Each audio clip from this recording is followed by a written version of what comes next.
অবশেষে প্রেমের গুঞ্জনে রাইসাকে বিয়ে করলেন বাংলাদেশের ইউটিউবার তৌহিদ আফ্রিদি।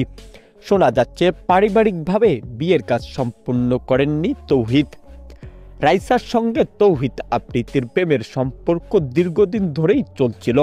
হঠাৎ গতকাল কাউকে না জানিয়েই বিয়ে করছে আফ্রিদি। মুহূর্তেই অনলাইনে নিউজটা ভাইরাল হয়ে যায়।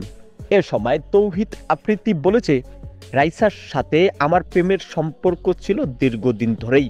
আমি কাউকে না জানিয়েই বিয়ে করেছি, এমনকি আমার পরিবারের কেউ জানে না বিয়ের কথা।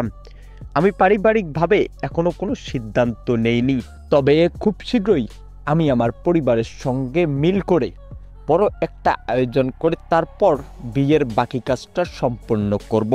তো প্রিয় দর্শক, তৌহিদ আফ্রিদি ও রাইসা জাহানের এমন বিয়ের বিষয়টি আপনি কিভাবে দেখছেন জানিয়ে দিবেন ভিডিওর কমেন্ট বক্সে।